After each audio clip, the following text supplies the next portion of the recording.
టెక్కలి తన కార్యాలయం వీడియో సమావేశంలో ఏడాదిలోగా అన్ని అభివృద్ది పనులు పూర్తి చేయాలని 68 కోట్ల అంచనా వ్యయంతో నియోజకవర్గంలో పలు అభివృద్ది కార్యక్రమాలు చేపడుతున్నామని, గ్రామీణ నీటి సరఫరా విభాగాన్ని సరిచేస్తూ రహదారులు, భవనాల శాఖాధికారులతో చర్చించి ప్రజల సమస్యలు పరిష్కరించాలని ప్రత్యేక కృషి చేస్తామని మంత్రి అన్నారు.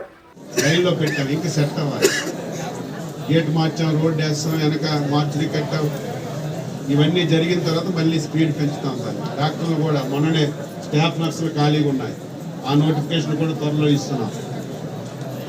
6 మాసాల్లో ఎవరు ఊహించిన విధంగా చేస్తే చూసి ఓర్వలేక ప్రజలు అమాయకులు అనుకుంటున్నారు. గత 5 సంవత్సరాలు ఇదే చెప్పాం కదా, ఒక పేపర్ ఉంది, టీవీ ఉంది, రోజు చెప్పుకుంటే వింటారు కదా అనుకుంటే అది భ్రమ. అసలు మీరు ఎవరు ఊహించలేదు, అంత ఇబ్బందుల్లో ఈ రాష్ట్రం ఉంది. ఈరోజు ఇన్ని కార్యక్రమాలను చేస్తున్నామని ఈ సందర్భంగా తెలియజేస్తూ మీరు కూడా సహకరించాలి. ఉన్నది ఉన్నట్టుగా రాయాలి. ఇంకా ఈ ఊర్లో చాలా ఉన్నాయి, నేను అనుకున్నంత ఆక్రమణలు ఇంకా తొలగించడం లేదు. ఇప్పటికే కొంతమంది అక్కడక్కడ కబ్జాదారులు పాకలు వేస్తున్నారు. ఎవరైనా దునిపిస్తారు తప్పనిసరి. చాలా మంది అనుకుంటున్నారు మేము ఇల్లు కట్టేసాం, మళ్ళీ మాకేం చేయలేరని. మొన్నే ఒక బ్రహ్మాండమైన చట్టం తెచ్చాం, ల్యాండ్ గ్రాబింగ్ యాక్ట్. నువ్వు ఇల్లు కాదు కదా, తాజ్మహల్ కట్టుకున్నా సరే నిమిషాల మీద తీసుకోవాలి. ఆ చట్టంలో అన్ని పవర్స్ ఉన్నాయి. ఆ చట్టం మొన్నే ఇంకా రాజముద్ర పడి బయటకు వచ్చింది. ఆ చట్టం మన దగ్గర కూడా ఉపయోగిద్దాం. ఎవడైతే ప్రభుత్వ భూమి కబ్జా చేశాడు, ఎవడైతే వేస్తున్నాడో ఎట్టి పరిస్థితుల్లో వదలం. ఈరోజు జగతమెట్ట దగ్గర ఎంత దారుణం అంటే, పేదల గురించి ఆ రోజు ఉన్నటువంటి భూమి తీసుకొని ఇష్టానుసారం అమ్మేశారు. ఇప్పటికీ పుట్టగొడుగుల్లాగా వస్తున్నాయి. మొన్న ఆర్టీఓ గారికి చెప్పాను, ఎట్టి పరిస్థితుల్లో టీంలేసి ప్రతి పేరు నేను పరిశీలిస్తాను, అవసరం ఉంటే నేనే వెళ్ళి ఒక పూట అక్కడ ఎంక్వైరీ చేస్తాను చేసి ఎవడైతే నిజమైన పేదవాడికి ఇవ్వాలో అది ఇవ్వకుండా చేశారో.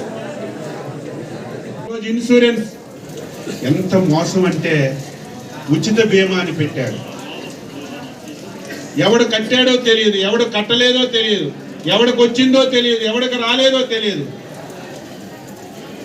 మన భరోసా కేంద్రాల దగ్గర లిస్టులు పెడితే ఒకడికి 20 పైసలు, 30 పైసలు, 2 రూపాయలు ఇన్సూరెన్స్ పడిన సందర్భాలు చూసాం, మీరు పేపర్లో రాశారు. మేము అధికారంలోకి వచ్చిన తర్వాత మొదటి సంవత్సరమే రైతులు, కేంద్ర ప్రభుత్వం, రాష్ట్ర ప్రభుత్వం కలిసి నువ్వు కట్టావా? రబీకి ఇన్సూరెన్స్ లేదు. ఎంత దారుణం! ఈరోజు ఈ రాష్ట్రంలో ఖరీఫ్ పంట ఎంత పండిస్తున్నారో దీనికంటే ఎక్కువ రబీని పండిస్తున్నారు, కానీ రబీలో ఇన్సూరెన్స్ లేదు. ఈ సంవత్సరం నుంచి రబీలో ఇన్సూరెన్స్ పెట్టాము. రైతుకి ఇబ్బంది లేకుండా ప్రతి గింజ కొనే విధంగా అధికారులకు ఆదేశాలు ఇచ్చి రైతాంగానికి న్యాయం చేస్తామని ఈ సందర్భంగా తెలియజేస్తున్నాం. మాట్లాడితే మేము రైతు భరోసా కింద డబ్బులు ఇచ్చాం కదా, మీరు ఇవ్వడం లేదు ఎందుకని అడుగుతున్నాం. ఈరోజు రైతు భరోసా మాట ఇచ్చాం. నీలాగా ఎలక్షన్ మేనిఫెస్టోలో నేను అధికారంలోకి వస్తే 12,500 ఇస్తానని చెప్పి 7,500 ఇచ్చి కేంద్ర ప్రభుత్వం ఇచ్చిన డబ్బుతో మేము గొప్పలు చెప్పుకోలేదు. ఎలక్షన్లో మాట ఇచ్చాం. కేంద్ర ప్రభుత్వం 6,000 ఇస్తుంది, రాష్ట్ర ప్రభుత్వం 14,000, కలిపి 20,000 రూపాయలు అన్నదాత సుఖీభవ కింద డబ్బులు ఇస్తామని చెప్పాం. ఇస్తాం తప్పనిసరిగా. ఎక్కడ ఏముంచాం ఇవ్వడానికి? ఈ రాష్ట్రంలో ఏమీ ఉంచలేదు.